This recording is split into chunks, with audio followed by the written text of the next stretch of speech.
Ladies and gentlemen, this is TVP World. You're watching another edition of Break the Fake, where we debunk fake news and combat false narratives. I'm your host, Benjamin Lee, and let's get rolling. So, on the evening of April 6th, nearly all websites and apps in Russia stopped working. Banks, telecom providers, satellite services, entire systems went offline. Russian media immediately reported that the Russian internet has crashed.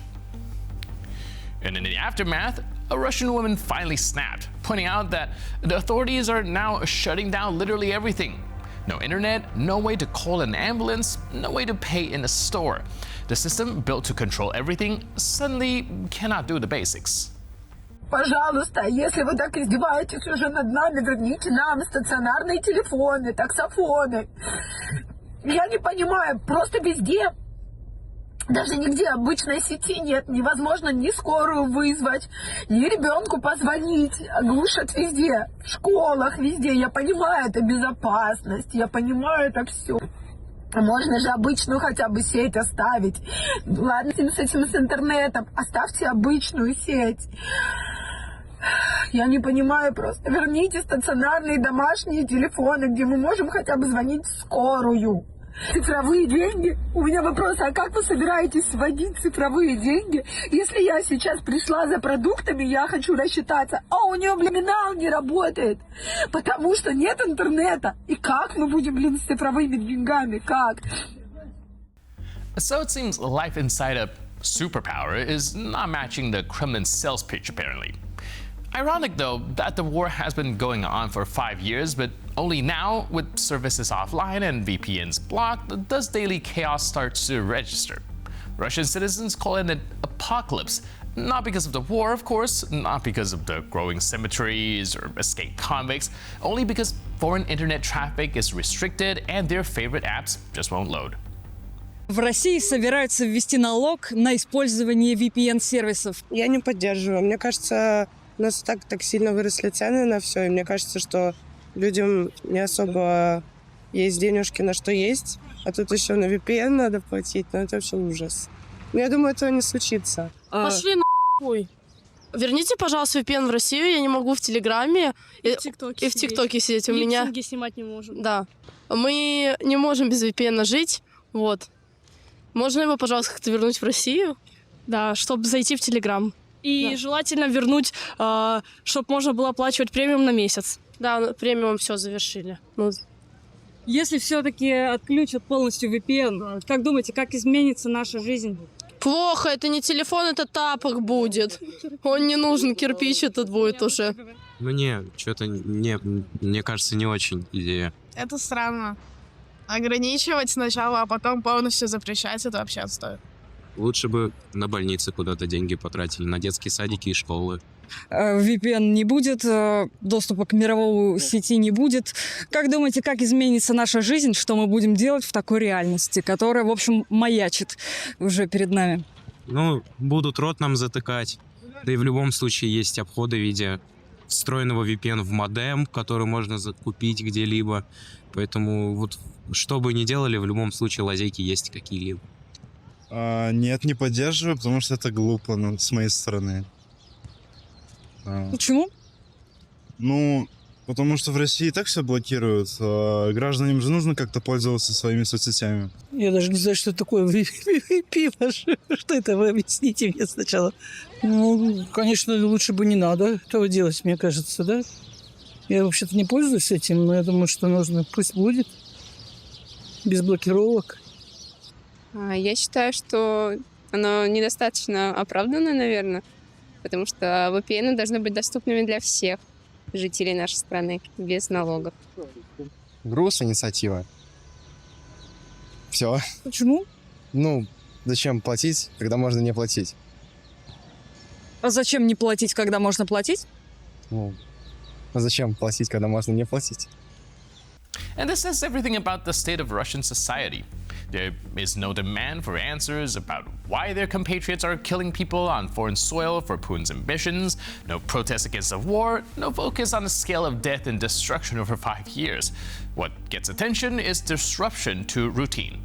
When payments fail and services disappear, that is when frustrations show up. The outage puts a different kind of pressure on the system, it turns out. Not political, not moral, just practical. When everything runs through controlled infrastructure, even a short failure turns into a real disruption. Payments stop, communication fizzles out, basic services stall. And the reaction stays on that level. People are dealing with what broke in front of them, not asking broader questions, not connecting it to the bigger picture, just trying to get things working again. Oh, yeah, that's a superpower, all right. So at the latest Russian festival with the poetic title Crystal Magnolia, the audience got a performance that barely qualifies as art. The children's group, Evelia, performed a dance routine set to an audio recording of Vladimir Putin's speech announcing the start of a full-scale invasion of Ukraine. Behind the children, the screen showed tanks, military vehicles, and scenes of war. Мною принято решение о проведении специальной военной операции.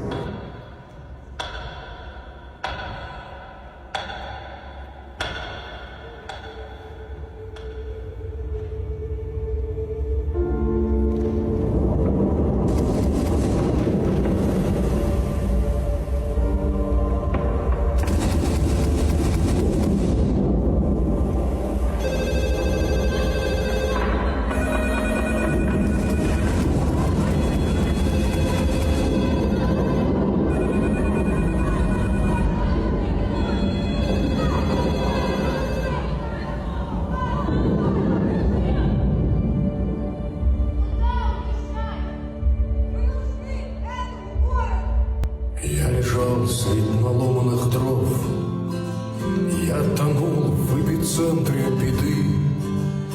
Я ходил среди бури штормов и вдруг вышел сухим из воды. Предо мною раскинулась даль, этой дали не видно конца. И опять за моею спиной руки отца.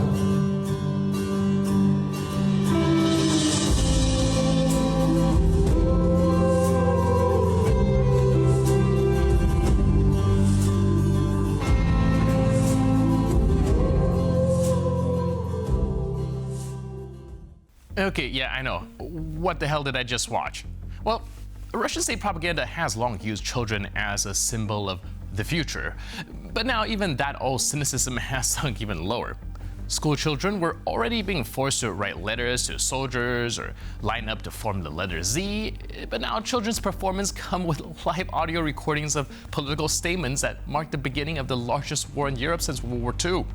The festival organizers apparently saw nothing strange in pairing a children's dance with words about a special military operation. But that combination says more than any official explanation ever could. In Russia, war has already been folded into a cultural narrative imposed from an early age.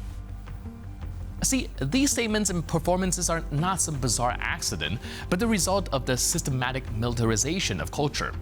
In the Russian media landscape, war is presented as something ordinary, almost festive. Concerts, patriotic festivals, and children's contests are increasingly dressed up with military symbols. War is no longer shown as a tragedy. It is being turned into a spectacle. And if children are dancing to the announcement of an invasion, then the question is no longer what they are performing. The question is what kind of future a society is preparing when applause break out for every words that started the war. And with that, we conclude this edition of Break the Fake.